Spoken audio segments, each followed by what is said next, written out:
dollar. Dirt and money, no soul. Had to go and get it, ain't no time to kick it. Got a stack of flip for my foes. Dollar. Please tell me you can hear me. Don't turn your back and don't neglect me. Just let me know if you need me. Dollar. Let me watch out for my partners. Keep my money long, get my team strong. Let me run away from my problems. Yo, what's good, original crew? It's your boy DJ New Kid, your girl. Sierra Nicole. Back on the channel, man. We got the disturbing story of the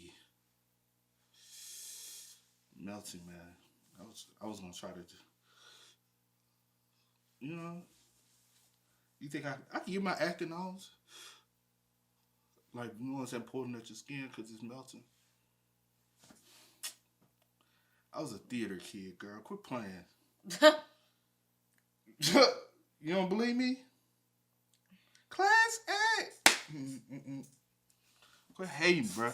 But this ain't for that, man. No, not at all. But it also says it includes distressing images. So if you need to click off, please do so. See you catch you in the next video, man. Yeah. But with that being said, make sure you check out the links in the description box. Down below. You already know where to go, man. You want the first part, you got to do is check out down below. Also, if you enjoyed today's video, like it with a thumbs up. Thank you. But let's go ahead and get into it. Let's check it out. Let's see what's about. You ready? I'm ready. All right. One night in 1946, a Brazilian farmer was walking along this dirt path when suddenly he started feeling like he was being watched. And so he looked to his right and to his left into the trees of the rainforest on either side of him, but he couldn't see any animals or people. There was no movement. It was eerily quiet and dark. And so the farmer told himself that he was okay, just keep going, get home. And so as he's walking, he begins speeding up faster and faster because the anxiety is growing inside of him, because he can't shake this feeling that he's being watched. And so finally, when he's close enough to his village, he just starts running, fearing that whatever or whoever is watching him is going to jump out and grab him. And so he speeds to his house. He literally dives through an open window into his house. He shuts the window. He makes sure all the doors are locked. And he's standing there in his house. It's pitch black. And he's thinking, okay, I'm safe. But suddenly he realizes not only has this feeling not gone away, he still feels like he's being watched. But whoever or whatever is watching him, he knows without looking that they're right outside of his house, outside the window to his left. And when he turned to look, he was right. What happened next would prompt a full-scale military investigation into a subject that can only be classified as paranormal. But before we get into that story, if you're a fan of the strange, dark, and mysterious delivered in story format, then you've come to the right place because that's all we do, and we upload once a week. So, if that's of interest to you, please figure out which book the like button is reading currently, and when they're about halfway done with it, spoil the ending. Also, please subscribe to our channel and turn on all notifications so you don't miss any of our weekly uploads. Okay, let's get into today's story.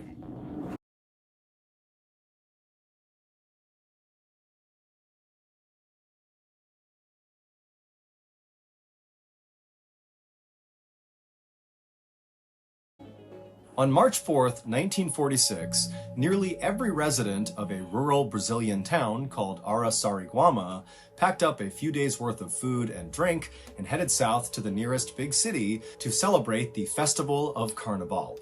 This festival is an opportunity for folks to cut loose and eat good food right before most of them go into a religious fasting period. One resident who opted not to join the fun at this festival was a 44-year-old man named João Prestige Filho. João was a farmer, he had 5 kids, he was a very quiet guy, and he did not enjoy things like the Festival for Carnaval. The crowds and the noise made him anxious, and he really hated dancing, which there was a lot of at these festivals. Instead, João would rather spend his spare time out in nature. And so, when João's friends and family and everybody else disappeared to head off to this festival, João did just that. He and his best friend packed up João's horse and cart, and they traveled across the dirt roads through the woods to the nearby Tietê River, where they spent the day fishing for catfish. And as João stood on the rocks casting out his line, he listened to the birds sing and the parrots swooping by. It was beautiful and sunny out. I mean, this was a perfect day for João. As sunset drew near, though, both João and his best friend knew that while the rainforest they were in was beautiful during the day, at night, it could become quite hazardous with the animals that come out at night, and so they knew they needed to leave. And so they packed up all the fish they caught back into Joao's cart, and then the two of them hopped onto the cart and began making the journey back towards the town of Arasariguama. When the pair got to a split in the road, Joao's best friend hopped off the cart and walked on foot down one path because his house was actually just outside of the town, and Joao, still in his cart with his horse, said bye to his friend and went the other direction. Now, by this point, the sun had completely set, and so it was totally dark out as Joao is going down this dirt road in the final stretch towards his town. At this time, in 1946, Arasariguama was a beautiful place, but by no means a modern place. They had no running water, no electricity, there was no sewage, no paved roads, no access to main roads, and nobody had a telephone. It was basically like this little patch of civilization with about 100 people living there. There was a church in the middle of the town and a couple of small huts that kind of sat around it. And Joao and his family lived in one of those huts. Joao usually loved walking along or traveling along this particular stretch of dirt road, especially at night, like he was doing right now. He really enjoyed looking up at the stars and listening to the animals off in the forest that he couldn't see. But this night, Joao just had a bad feeling as he was making this final approach towards his town. Now remember, there's almost no one in the town. They're all at this festival, so it's kind of like a ghost town in the middle of a forest. But Joao, as he's going down this dirt road and he can see the church up ahead, he's a couple hundred feet away, he began getting this very unnerving sense that he was being watched. And so Joao, as he's in his cart, began looking into the trees and all around him, wondering if maybe an animal or a person was nearby, but there was no one. Finally, Joao actually reached the church and he could see his little house, and he could also see that his wife, who was at the festival, had opened up one of the windows just slightly so he could open it up the rest of the way and crawl into the house when he was back from fishing, because she had locked the doors when she left. And so by this point, Joao was trying to be very calm and collected despite this stress of feeling like he's being watched. But when he saw that window and he saw how close he was to his house, he basically just had the horse sprint the rest of the way to his home. He just wanted to get off the streets. And so finally, Joao, he reaches his house, he crawls in through the window, he shuts it behind him, and immediately Joao expected to feel totally relieved that he was now behind locked and closed doors and windows. He was safe.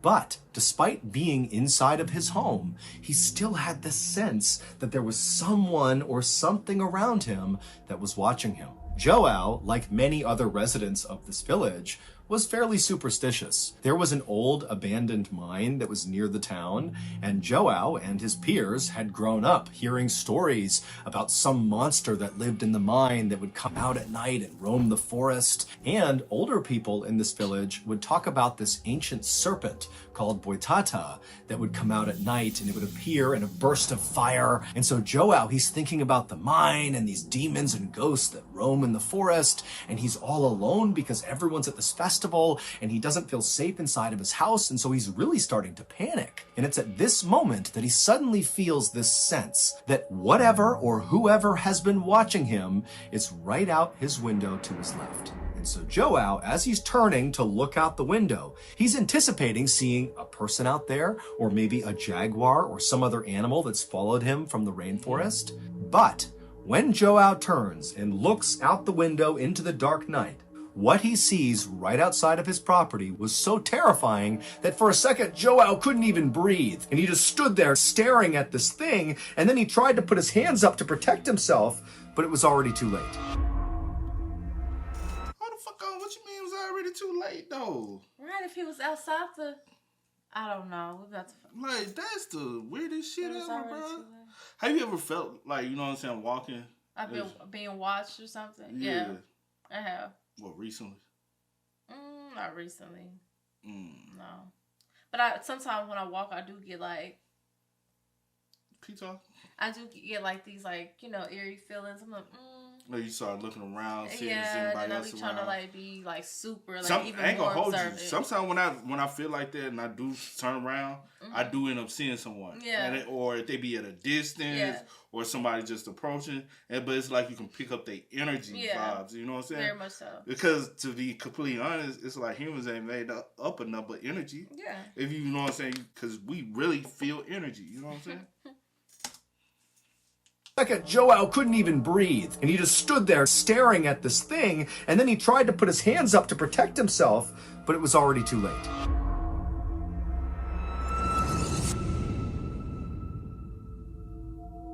Minutes later, Joao would come stumbling out of his front door, out into the dark night. He's got a big blanket wrapped around him, and he was just screaming incoherently. And as he screamed all this nonsense, he began running in this kind of zigzag pattern with no clear destination in mind. It was just like this mindless running all through the village. And as he's running, he's got no shoes on, and he's stepping on sharp rocks and glass and trash. He's cutting his feet up horribly, but he doesn't seem to even notice. And so as he's doing this, he's causing this huge scene, but everybody's gone. It's a ghost town. It's just him in this abandoned village in the middle of a rainforest in Brazil. But eventually, Joao kind of calmed himself down and ran to his sister's house, Marie, because he noticed there was a lamp on inside of her house, and he was hoping that maybe she too had stayed back from the festival. And it would turn out Marie had not gone to the festival. She too did not really like big gatherings like that, and so she was home. And so Marie was in her kitchen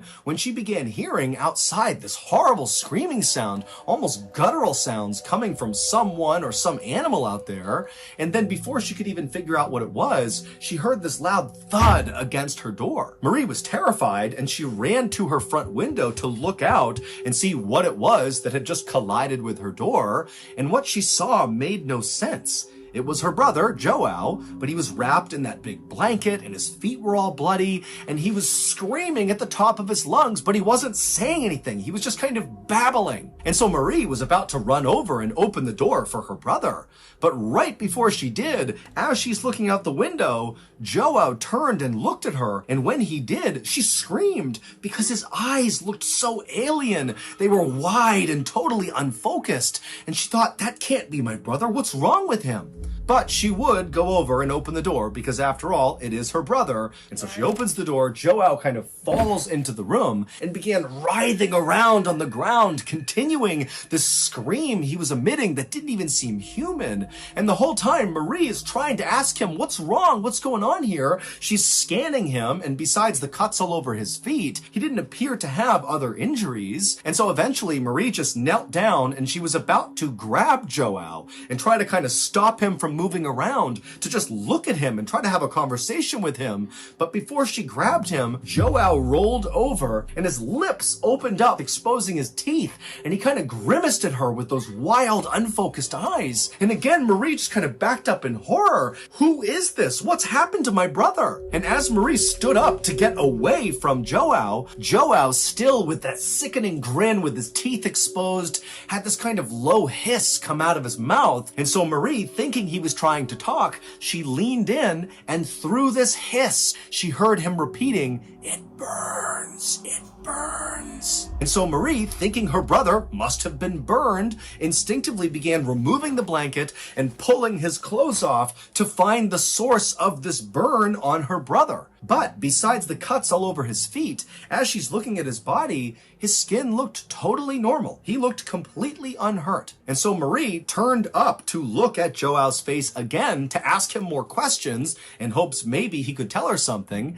And it was at that moment she noticed that even though he didn't seem to have any other injuries, his complexion on his face was now starting to change. Now, Joao's cheeks had turned this kind of dark purple and almost looked like they were starting to swell. And so at this point, Marie knew, okay, I can't handle this. I don't know what's going on here. And so she would stand up and just kind of back away from Joao, who's still got that grimace with his teeth exposed and his purple cheeks. He's staring up at Marie. And Marie, she finally backs out and she goes out the front door and she begins running to the other side of town. You think it's a possibility he kind of came across something or came in contact with something on his walk back? Or while he was fishing?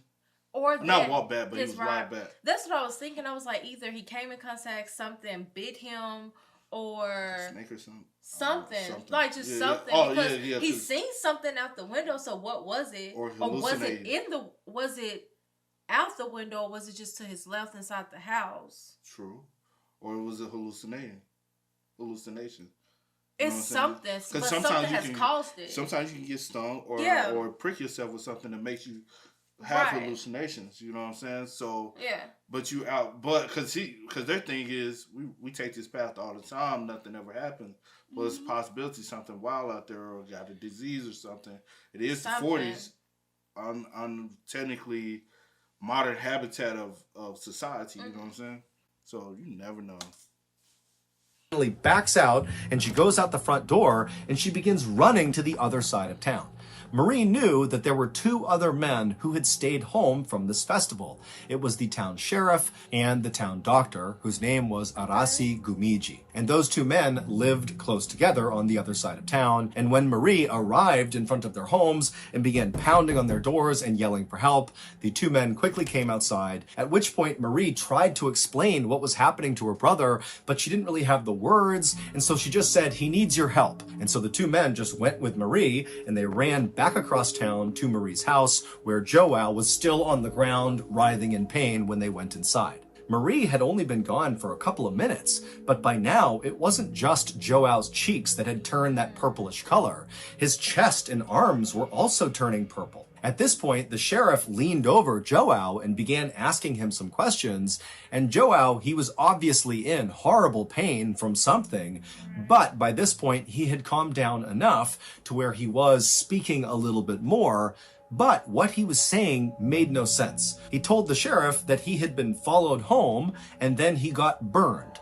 And when the sheriff asked him, "Who burned you?" all Joao could say was, "No one is to blame." At this point, the sheriff left Marie's house and jogged over to Joao's house to look for some sign of how he got burned.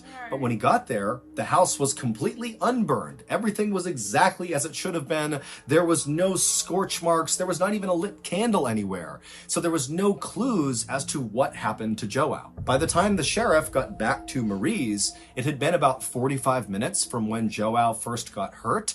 And now, whatever was happening to his body that was turning him purple appeared to be getting much worse. Joao's skin all over his face and his chest and his arms was now not only a very dark purple, but his skin was starting to blister and pop. In fact, there was one area on his arm that had bubbled up so much that when it burst, you could actually see the bone in his arm. It was almost like Joao had been boiled in water, like the way you would boil meat on a bone until the meat was tender enough that it fell off the bone. It was like that was happening to Joao. And so...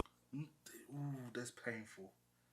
Think about, you know what I'm saying, the pain of just, you know what I'm saying, you already feel like you're on fire. And he said no one's to blame. I'm trying to think, like, what? As Joao's flesh just sort of began cooking off of him, the town doctor, Arasi, said, "We have to get him to a hospital right now." But because the roads were not paved and it was dangerous traveling at night, they knew they couldn't get him to the big city hospital. They would have to take him to a local hospital. And so the sheriff, who had a truck, said, "Let's just put him in the truck and I will drive him there." And so Arasi, the sheriff, and Marie, they got a new sheet, they wrapped up Joao inside of it, and they brought him outside, they put him in the sheriff's truck, and they began driving towards the hospital. Arasi stayed in the back with Joao as they made this drive, and every time the truck went over a bump, Joao would let out a cry of pain, and Arasi would look over and he would literally see these bumps were causing his skin to kind of fall off of his body. When they finally arrived at the local hospital, the staff there pulled Joao inside, they put him in a private room, they put him on a bed, and they had no idea how to treat him. It was like his injuries looked nothing like they had ever seen. They didn't even know where to begin, and they kind of assumed that Joao would not survive whatever was happening to him. And so the first thing they did is just pumped him full of painkillers. And while these painkillers didn't actually do anything to stop basically Joao's body from decomposing while he was still alive, they did at least allow Joao to stop feeling this horrible pain of his flesh falling off of him. And so Joao finally just kind of sunk back in his bed. And and the sight of him must have just been horrific. He literally had huge chunks of his flesh just missing. I mean, literally parts of his skeleton were exposed to the naked eye. After the doctors had gotten Joao as stable as they could get him, Arasi, the local town doctor, sat down next to Joao and just began asking him questions. And for the first time, Joao was able to talk somewhat normally because he was on such a high dose of painkillers. And so Arasi began asking Joao to go over everything that happened from the time he left fishing for catfish until he arrived at his house and got burned. This is roughly what Joao told Arasi. He said on his walk home from fishing, he started getting that feeling that he was being watched. And it got more and more intense as he got into town until finally he basically sprinted the rest of the way to his house, practically dove through that open window, shut it behind him, and expected to feel relief being in his own home again. But he didn't. The feeling only intensified that he was being watched.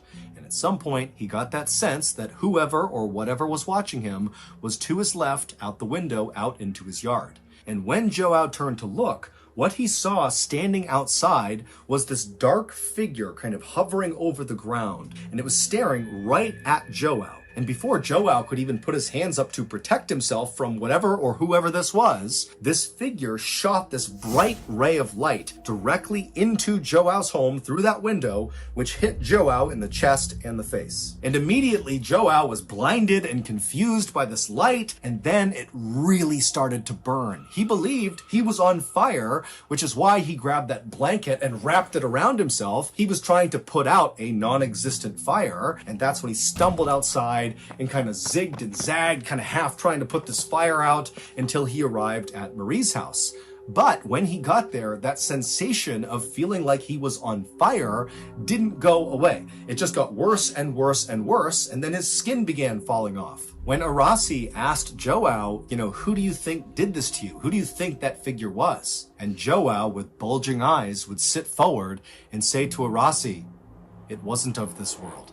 And as Joao said this, a chunk from his cheek fell off, exposing his jaw and teeth. And as this happened, Joao asked one of the nurses for a water. And so Arasi is sitting there having heard this story as Joao, who's all hopped up on painkillers, is grabbing this water and drinking, and Arasi is watching the water dribble out of the hole now on the side of Joao's face. About 4 hours later, Joao would pass away from his injuries. There has never been any official explanation for what actually happened to Joao. The doctors just wrote cardiac arrest and generalized burns on his death certificate because they really had no idea what else to call this. Joao's family believed the Boitata, the ancient serpent that lived in the forest and appeared at night in a ball of fire, was responsible for what happened to Joao. Other people in town thought maybe it was the monsters or demons from the old abandoned mine that had come out and attacked Joao. Outside of Joao's town, people have theorized that Joao must have been subjected to some really high dose of radiation. And so this theory has led people to believe that, perhaps Joao was the victim of a secret weapon that the government was testing. But to create such a concentrated beam of radiation that only affects Joao would be way more technologically advanced than anything that was available at the time in the world. Not to mention, why would any government randomly target a Brazilian farmer with this weapon? But Joao would not be the only person in Brazil to die from mysterious rays of light. In the 1970s, so 30 years after Joao's death, several people in a city in northern Brazil reported seeing bright lights coming down from the sky, and then they too began turning purple and their skin began falling off and they would die. And so because of this high number of very strange deaths that looked just like Joao's, a new theory has taken root over the years to explain what happened to Joao and these people. And that is, they were attacked by a UFO. That Joao, when he looked out the window and saw that dark figure hovering over the ground, that was a UFO, and the light he saw was a weapon. The UFO was firing a ray of radiation that struck him and killed him like it struck and killed the others in Brazil. The military actually looked into this theory in 1977 and 1978. It was called Operation Saucer, like flying saucer. However, officially, They came out and said they found no evidence that UFOs were in any way involved in what happened to Joao or these other people. However, many people are skeptical that we're really getting the truth. Yeah. So that's going to do it. If you got something out of today's episode. You know what this reminds me of? What? The one we just did not too long ago. The guy that said he came across a UFO or a ship or something. What was it in Canada? Yeah. And he was hit with a beam. It had the markers and stuff on his chest. Yeah. Because it seems very same. And he was like but he actually caught on fire. He didn't feel like he was on fire. Yeah. He actually did catch on fire, supposedly. And he never recanted his story. Never. Yeah. Hey, because you remember my question then was, why does it seem as though like North America is the main spot where a lot of stuff happens at? And remember somebody was like, it just doesn't happen in North America. It happens in Mexico too. I'm like, we like, come on, okay? like, do you not know Google geography? But Google's free. But also other people did state that it does happen in South America as well. We just like, but I was just like, it's a lot of times we hear stories. Then the government recently came out and said, "Hey, UFOs might be real." Yeah, recently, there are, And I'm like, and it's like when situations like this happen, and there's like nothing that no one can find or come up with to explain what happened. It's kind of like all these stories are made up and all these tales and just passed down and passed down. And you're just like, but something is going on. But I think they just want to go to a folk tale to find a reason. Because we've been told about this, and But it's kind of like, I mean, what else do you do? What else can you say to explain it? You know what I'm saying? So that's why these tales, because it's so bizarre. I'd rather believe there's an alien than a snake. This legendary snake or whatever in the forest. Yeah. You know what I'm saying? I'd rather believe that, because they said it's coming from the sky. Mm-hmm. If it's this folklore snake, like, I would, you know what I'm saying? Yeah. Because what is this depicted as is something big, large, and huge. Mm-hmm. And if his sister was at home as well, and the sheriff was there, and the doctor was there, they would have heard noise. Mm-hmm. If it's a UFO or something that can beam the light, they can be off from a distance. Mm-hmm. And if it is a UFO or something like that, who knows? The only reason why they probably target you is because they saw you out there. Everything else was quiet. Mm-hmm. You know what I'm saying? Like, everything. But like I said, the only thing I got, but my thing is explaining is if it is a UFO, why are they picking or choosing certain areas? Yeah. You know what I'm saying? Like, they're not choosing. And why kill me instead of take me? You could take me. Well, no, I ain't gonna say that. Some people be like, take me to your leader. I mean, I don't know. Like, with this, I'm like, I have nothing. You know what I'm saying? So do you believe that it could possibly be like I have nothing. I don't know what it could be. You don't want to be believing in UFOs before I do. I mean, because I seen one.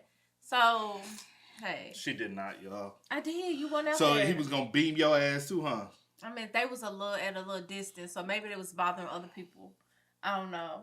But man, I'm just playing. But no, for real though, I really don't have anything with this. I don't know. It could be that. It could be whatever they say that they feel like it is. It could be, like, I don't know. Like, because he said when he looked, it was this dark figure hovering over outside. Mm-hmm. Who knows? I don't know. I wasn't there. I wasn't able to see it, to actually physically, like, see, like, and then this ray of, whatever, lightning or light or whatever. I have no clue. And the fact that it happened to other people, come on. Yeah, that's the thing that gets me, that it happened to so many other people. So it's like, and the description is the same. Yeah. Like, what could it be? And it's always happening in like small groups of people. Yeah. And it's amongst these people that can't retaliate, can't like defend. My only thing is, does it happen at the same time of day, or at night, or in the daytime, in the morning? Like, is it like a certain time, or is it just? I won't focus on the time period. I'm gonna kind of focus on it, so I know not to be. So I know not to be alone around this certain time. Yeah, I am. Shoot. Yes, I am gonna focus on that. So, which I'll probably already know your answer for this. But I want you to tell your answers to the people because I spoke on mine. What? Do you believe that human beings are the only people amongst you ask me that every single time. But you never give us an answer. Yes, I do. I don't know. Never give us an answer, bruh. That is an answer. That's not an answer. In my heart, I feel like no, but I don't know. Yeah, we don't know. But when I'm seeing the same people every day, I don't know. Or are you seeing the same people every day? Are the people I'm seeing real? The devil does come. But still, let's not get on that. But for real though, I don't know. But probably not. Like, who knows? Like, you honestly will never know. Everyone can have their... Because like... assumptions and their theories and they're like this and that. I don't know. Cause like I always told you, my theory was when it comes down to aliens and stuff like that is that like who says they're these little green things with big eyes and stuff? Who knows what aliens really look like? Do aliens technically like what's the Toronto the Netflix show with the kids and Will and the other world, Stranger Things. I knew you was talking about that. Wasn't 11 like a alien? I can't remember. I gotta watch Stranger Things too. But I'm saying was 11 supposed to be like an alien or something? She was supposed to be like. I think she was. I can't remember. I'm sorry. So basically. Oh, go ahead. I'm sorry if I can't remember 100% because what I'm trying to... We haven't watched the last season. Yeah, and then it's been so long since we... Yeah. So what I'm trying to do is piggyback off of what I'm trying to say. If it is If true. That is the case, then... Yeah, 11 looks just like us. You. Yeah, so you will never... I guess you saying you will really never know if you amongst, Or other beings or whatever because... They could possibly train them to move like us, blend in with us, blend in with our society, and walk amongst us. You know what I'm saying? So who would? I don't believe because it has happened to so many others. I don't believe it was just something random. Or it could be something in the forest that y'all cannot examine that accidentally poked him. And it affects your blood. You know what I'm saying? It could be there's something in the rainforest. But then it goes back. If that's the case, then what did you see? You seen this black hovering figure and this lightning. Could be just... Was that a hallucination? It could be just an effect. And everyone has been affected the same way with seeing this light, seeing whatever the case may be. Could be an insect that bit them. Because I'm sure they got a lot of mosquitoes and stuff like that. That we don't have. Could be a plant that haven't been tested to be poisonous or anything because nobody survives to be able to fully, map out everything. Yeah. Or could be a animal or something that, I'm sure if you had got bit. Not an animal. Because I thought about a bite, but you would have felt that. But insect sting, you might not. I'm not talking about an insect. I'm talking about an actual, like a snake or some type of, Yeah. But could be an insect or a plant or something. Could be one of those. I was gonna say something I can't even remember, but yeah, I don't know. Or it just could be a UFO, and we just too uninformed to believe. Because my thing is, only thing with stuff like this, if the government do know, why keep hiding it? Why not inform your people? They lie about everything. Child, I'm like, did you just hear your question? They lie about everything. Like, what? So. Are you serious? Like, come on now. Get real. Hey, I'm just saying. Y'all let us know. Hey, y'all, what y'all think, man? I know a lot of people gonna say they believe it's a UFO, which is understandable. I know a lot of people gonna be like, no, like, which is understandable. Like, to each his own. I have no clue. I'm left clueless still. Oh man, I was gonna say something. I felt like it was an important question, but you gonna ask something? Yeah, I was gonna ask something, but I cannot remember what it. As soon as you turn this off, yeah, I know. It's gonna come to me, and I'm gonna be like, turn it back on so I can say what I need to say. Well, you already know what the answer is. But yeah, I can't remember. I feel like it was so important.